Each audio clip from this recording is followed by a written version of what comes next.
Bendito Dios, gracias te damos, Señor, por la bendición que tú nos das de estar en tu casa. Gracias te damos por la bendición de tener tu palabra como la máxima autoridad expositiva. Señor, ella nos somete hacia ti, Señor. Padre, ayúdanos a cada día estar escuchando tu voz, cada día saber lo que tú deseas para nosotros.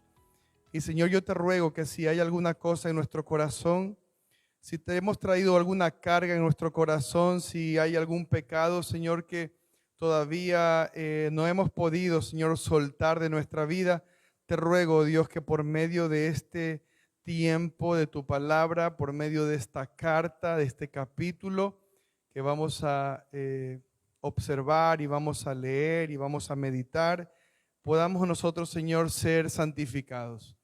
Guíanos, Padre, esta iglesia es tuya, tú la amas, tú la cuidas, Señor, y tú te entregaste, Señor, por ella. Gracias te doy, Señor, por todas tus bendiciones en nuestra vida.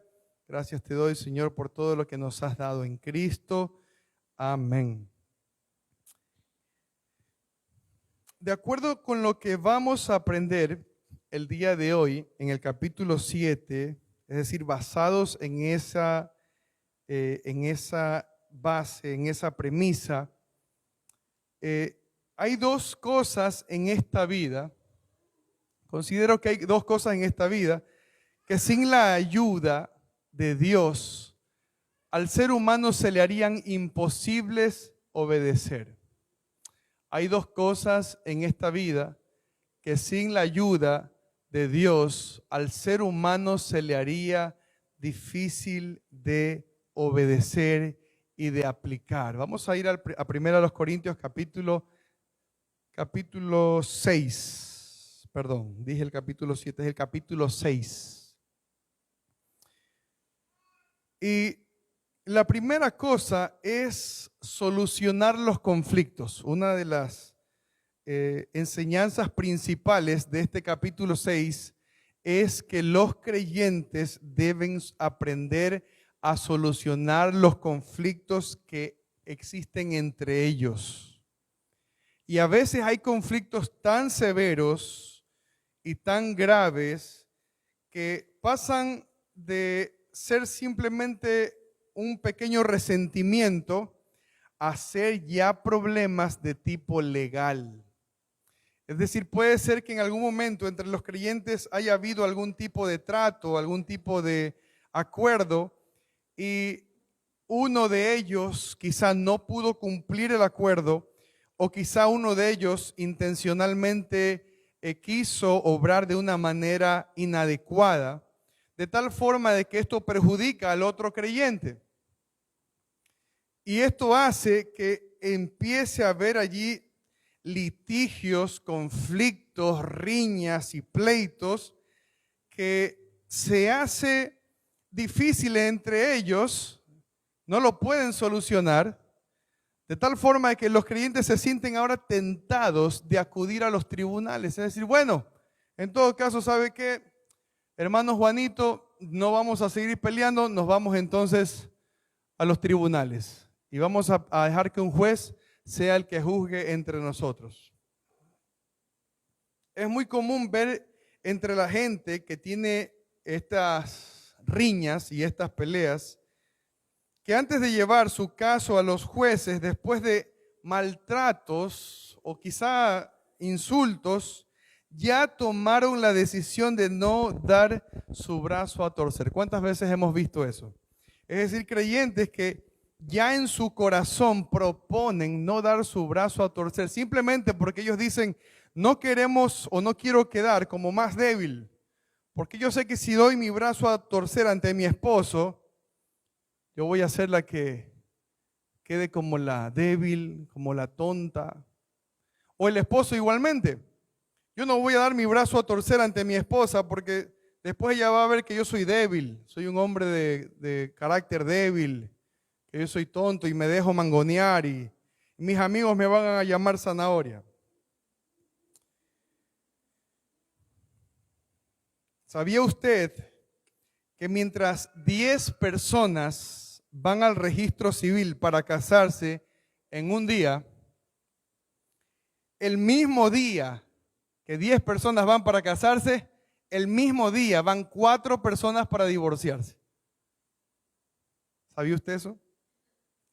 De manera que los que se divorcian aluden a que era imposible resolver ya estos problemas y que su caso ya no tenía solución. Entonces, por el bien de la pareja, dicen ellos, por el bien de la relación, por el bien de los hijos, lo mejor es divorciarse.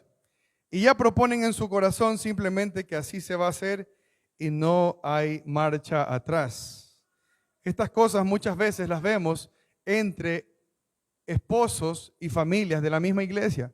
Y es muy triste, hermanos, porque nosotros nos damos cuenta que la gente, antes de buscar a Dios para cambiar sus malas actitudes, sus malas acciones y sus malos hábitos, más bien ellos acuden a los tribunales para solucionar sus problemas de una manera carnal y de una manera mundana, por decirlo así. Hemos dicho que hay dos cosas que al ser humano se le hacen casi imposibles, vamos a decir casi imposibles, por no decirlo imposibles. La primera cosa es resolver conflictos sin la ayuda de Dios. Sin la ayuda de Dios no se pueden resolver los conflictos. Ustedes ven diariamente cómo la gente que está en un conflicto en la calle terminan yéndose de puños antes que resolver el problema. O terminan simplemente defraudando o estafando a los otros antes que resolver el problema. Pero la segunda cosa que vamos a ver, que es muy frecuente entre la gente, y muchas veces también esto se da dentro de la iglesia, es que es muy difícil dejar la inmoralidad sexual sin depender de Dios. Así como hemos dicho que una cosa muy difícil es resolver los conflictos sin la ayuda del Señor, igualmente sin la ayuda del Señor es casi imposible dejar la inmoralidad sexual. Y son dos temas importantes que en la primera carta del apóstol Pablo a los Corintios nos va a tocar el día de hoy en nuestra vida. De manera que si hay alguna cosa de estas acechándonos, conflictos o inmoralidad sexual, el Señor nos va a dar algunas claves importantes para vivir la vida como Él nos pide y como Él nos enseña aquí en su palabra.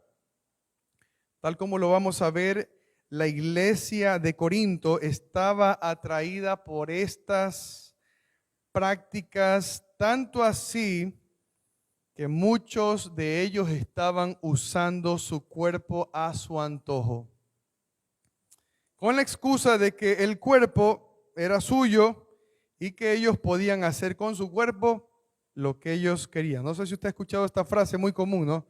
Yo con mi cuerpo hago lo que quiero.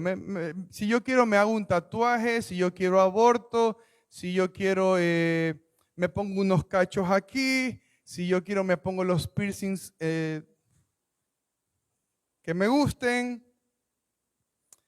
Y la primera enseñanza que vamos a ver en este pasaje es la autoridad de la iglesia para atender los conflictos.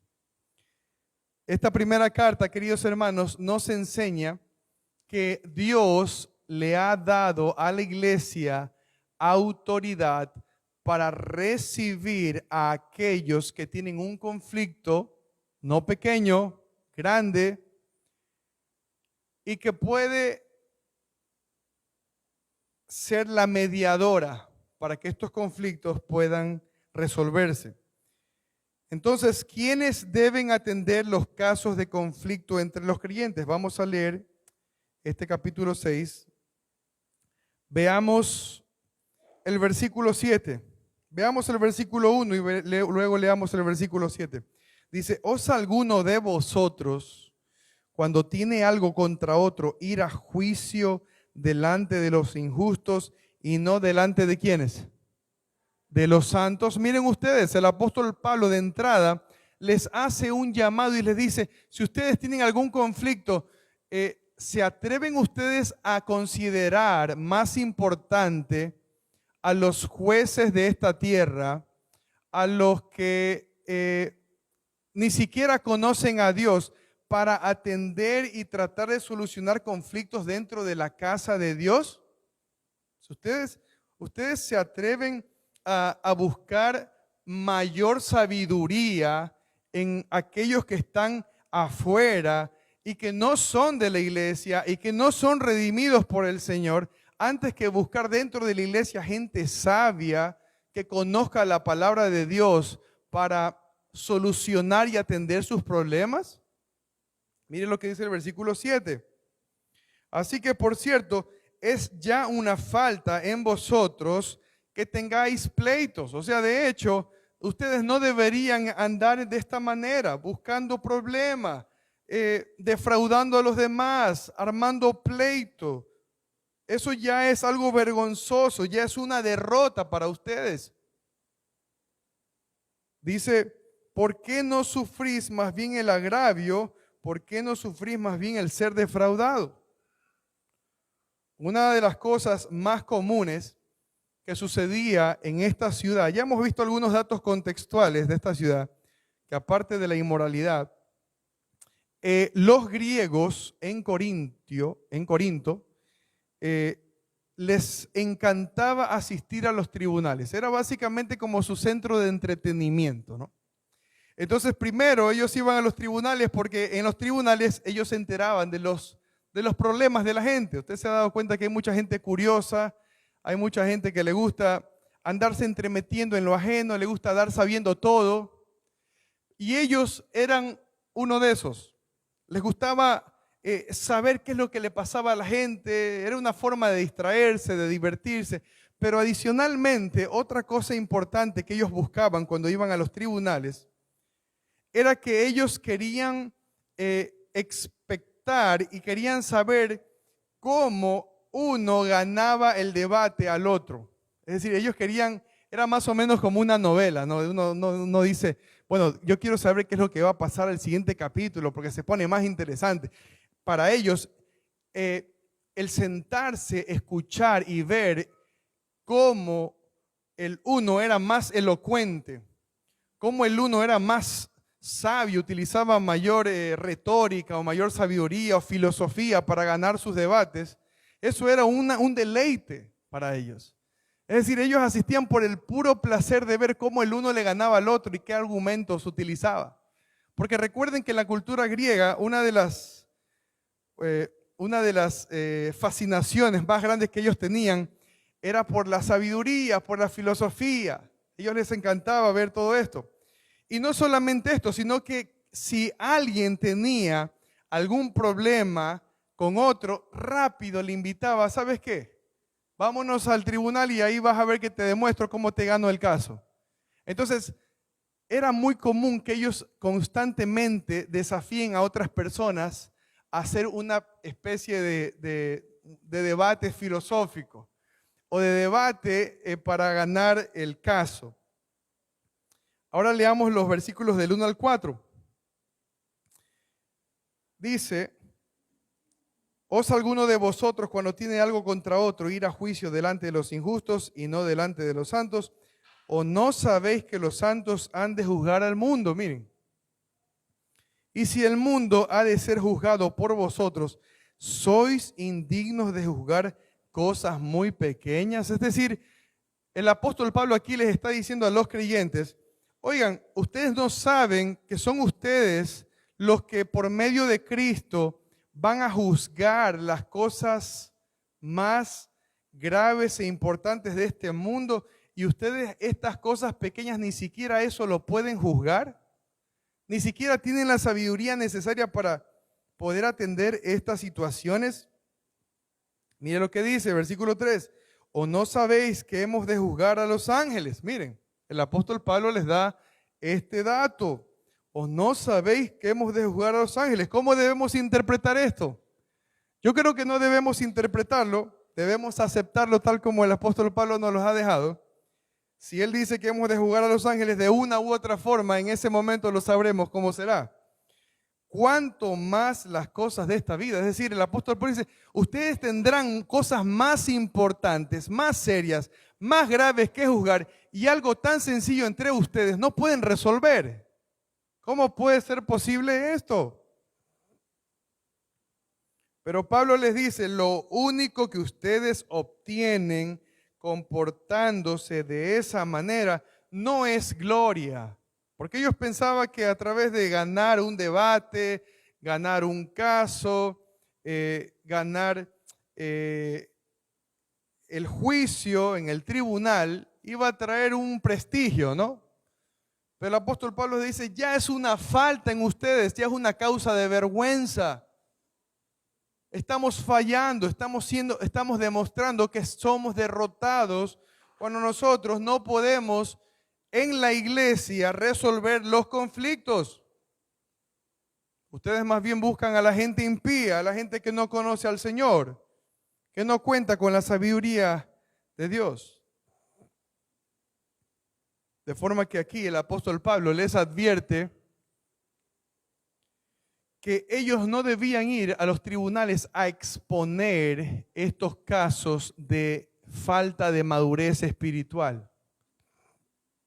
Queridos hermanos, lo único que ellos iban a hacer, si iban a exponer sus problemas, si iban a exponer las cosas malas que se hacían los unos con los otros, iba a ser motivo de vergüenza para el evangelio. Porque ellos eran cristianos, pues. Porque ellos eran creyentes. Esto no iba a ser de honra para la palabra de Dios. Esto no iba a ser de honra para la vida que ellos confesaban y proclamaban delante de los hombres. Todo lo contrario. ¿Cómo puede ser que estos hermanos que dicen que su Señor es un Dios de amor y que su Señor les dice que ellos son sus amigos y hacen lo que Él les manda, vienen acá con casos de defraudarse los unos a los otros, de engañarse los unos a los otros? Eso es la iglesia cristiana. Queridos hermanos, lo único que nosotros hacemos cuando nosotros demostramos conflictos que tristemente salen de estas cuatro paredes y se enteran en la calle, es que nosotros no somos creyentes comprometidos con el mensaje que predicamos aquí.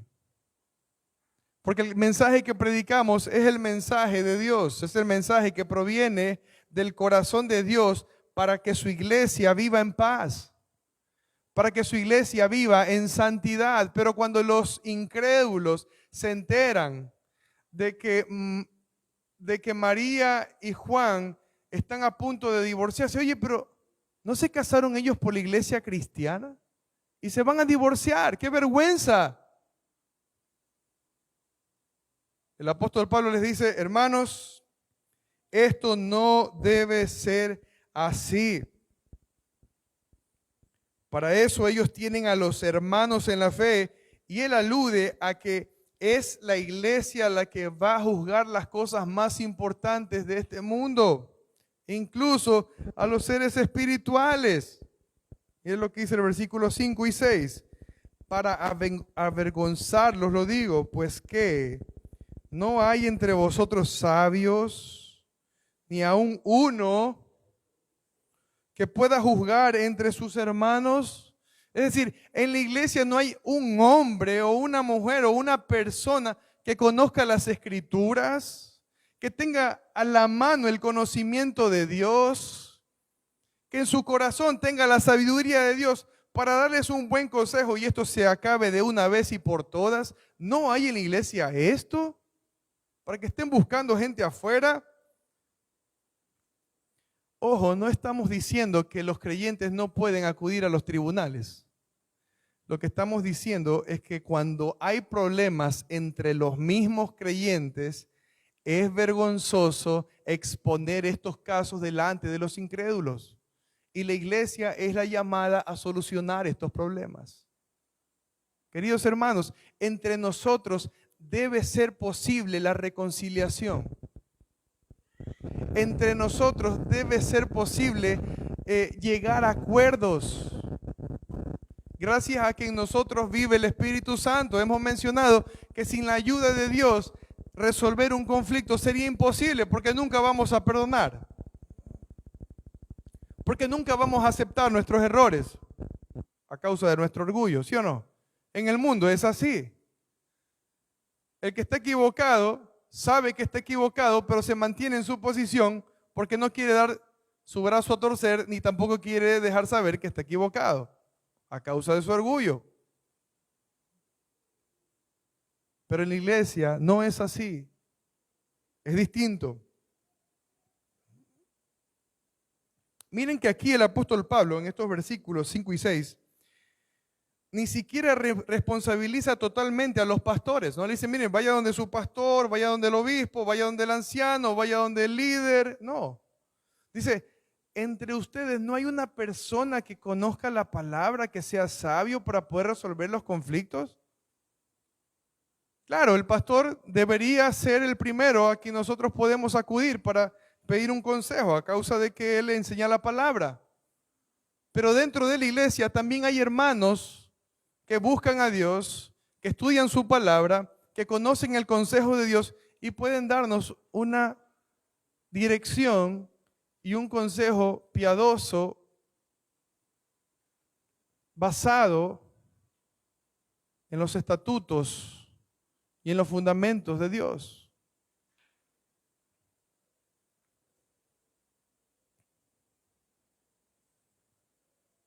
Hemos visto, nuestro primer punto, quiénes deben atender los casos de conflicto entre los creyentes. No deben ser los incrédulos, no debemos exponer nuestros problemas ante los tribunales. Y esto, hermanos, nos deja saber que quizá en algún momento cuando nosotros hacemos algún tipo de alianza entre nosotros mismos, puede haber algún tipo de conflicto, puede haber algún problema. Puede ser que aquí en esta iglesia haya un mecánico y yo le diga, oye, tú eres mecánico, entonces ven para que revises mi carro. Y puede ser que él no me deje bien el trabajo, yo me moleste con él y empezamos ahí una riña. Dentro de la iglesia, hermanos, habemos personas que no hemos sido glorificadas, que podemos fallar, que podemos de alguna manera no cumplir con nuestros compromisos, quizá por falta de madurez, quizá por falta de sinceridad, quizá porque por la necesidad económica que teníamos quisimos aceptar algo que no podíamos hacer. Puede suceder, hermanos, pero el Señor nos da todas las herramientas y los insumos necesarios por medio de su palabra y por medio de hombres y mujeres piadosas en la iglesia para dar un buen consejo y que el conflicto termine ahí. Así debe funcionar la iglesia. La iglesia es un centro de refugio, es un centro donde nosotros podemos acudir para que nuestra vida pueda tener una carga un poco más ligera. Somos una comunidad donde nos ayudamos los unos a los otros. La segunda cosa que vamos a ver es el deber de los que quieren glorificar a Dios por encima del agravio recibido. Porque alguien podría decir, déjeme repetirle este segundo punto, el deber de los que quieren glorificar a Dios por encima del agravio recibido. Porque uno puede decir, ¿sabe qué, pastor? Yo voy a ir a los tribunales. Porque a mí la ley me lo permite, me es lícito acudir ante la ley y yo esto lo voy a exponer y voy a pedir a la policía que se encargue de este asunto y se haga justicia.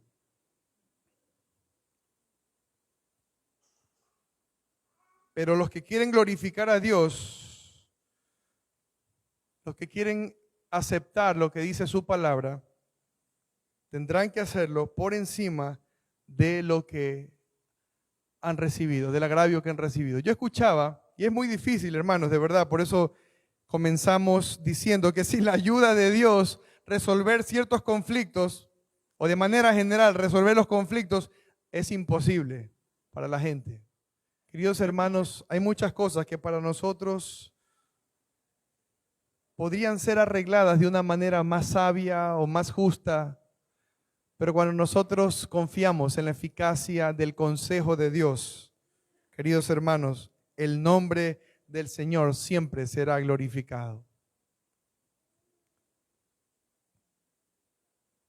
Cuando alguien no paga por el trabajo contratado, cuando alguien no cumple por un trabajo pagado, cuando alguien por accidente choca el carro de otro y no se hace responsable, cuando alguien se aprovecha de la ignorancia de otro para obtener mayor beneficio de lo que es justo. Mire lo que dice la segunda parte del versículo 7. ¿Por qué no sufrís más bien el agravio? Hermanos, no estábamos hablando de agravios de que me habían robado 50 centavos. Eran problemas grandes, graves y serios. Y Pablo les, de una manera un poco incoherente, ¿no? O de una forma quizá escandalosa, le dice, pero debería sufrir, pero si me robó $10,000, pero debería sufrir el agravio. Y a eso podríamos quizá añadirle otras cosas. ¿Por qué no sufrís más bien el ser defraudados? Miren ustedes, lo que el apóstol Pablo aquí está pidiendo, hermanos, es imposible de hacer. Porque ¿quién se quedaría tranquilo y callado y pacífico ante un daño severo en una de nuestras propiedades, en nuestro carro, quizá en una de nuestras casas, quizá a uno de nuestros hijos, quizá a alguno de nuestros familiares? ¿Quién se quedaría tranquilo, hermanos? ¿Es posible hacerlo? Humanamente, pregunto. No es posible. No es posible. Por eso hemos comenzado diciendo que sin la dependencia del Señor, hermanos, nosotros no podremos resolver conflictos a la manera en que Dios quiere que los resolvamos. Y nosotros podríamos decir, no, pero es que mi sabiduría es mejor que la de Dios y yo voy a actuar de otra forma, como me está diciendo la palabra del Señor. Es que yo soy un poco más justo, voy a ayudar un poco a Dios porque parece que Dios no está siendo tan justo en este pasaje. De forma de que yo no voy a hacer caso a lo que dice ese pasaje. Voy a actuar como mi instinto me lo dice. ¿Por qué no sufrir más bien el agravio? Imagínense la frustración que se sentiría después de que Pablo se acerca a uno de estos agraviados y defraudados y que te diga, ¿sabe qué? Quédate frío, ya no digan. Pablo, ¿qué me estás diciendo? ¿Cómo yo me voy a quedar frío? Es el dinero que yo he ahorrado toda mi vida. Es la casa que he cuidado con toda mi vida para poder alquilarla. Es el carro que me costó mucho pagar mes a mes por 5 años. Hermanos, estamos hablando de cosas duras, fuertes, graves, que costaban billete o que quizá podían costar la vida de otra persona. Pero Pablo les dice, ¿por qué mejor no sufres el agravio? Quédate callado, no lo expongas en los tribunales, porque lo único que vas a hacer es exponer el nombre de Cristo para que blasfemen y se burlen de ese nombre.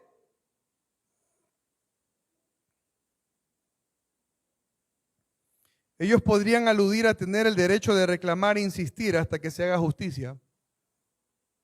Era lícito, por eso el nombre de nuestro tema, el tema de nuestro sermón es todo me es lícito, pero no todo conviene. Queridos hermanos, cuando nosotros escudriñamos la palabra del Señor, nos vamos a chocar con tantas cosas con las que quizás no estaríamos de acuerdo. Imagínense a mí como pastor convencer a una persona y decirle, ya, sufre el agravio, quédate tranquilo, no digas nada, esos $30,000 déjalos ahí. ¿Con qué cara yo voy a ir donde un creyente y le voy a decir que esté frío? ¿Qué quieren? ¿Me van a matar? Pero Pablo se los dijo, ¿no? Pero ellos debían renunciar a ese derecho simplemente por cuidar el nombre del Evangelio. Porque el nombre del Evangelio, el nombre del Señor, era más importante Ellos debían demostrar que su confianza y su esperanza estaba puesta plenamente en Dios, quien es justo y ve todo lo que pasa con sus hijos. Hermanos, cuando nosotros tenemos la madurez de entender quién es el Dios que tenemos a nuestro favor, descansaríamos un poco más en las cosas perdidas. ¿Y qué si a Dios le plació que tú pierdas ese negocio? ¿Y qué si a Dios le plació que tú pierdas ese dinero? ¿Y qué si a Dios le plació que te agravien en eso que te agraviaron? Para cuidarte de algo, para establecer su voluntad buena, agradable y perfecta en tu vida. Y tú no estás confiando ni quieres confiar en Dios. ¿Y qué si Dios te quita eso que te quitaron? Queridos hermanos, nosotros debemos confiar, aunque se nos haga ahí casi imposible o difícil, a que lo que nos dice la palabra del Señor es lo mejor para nuestras vidas.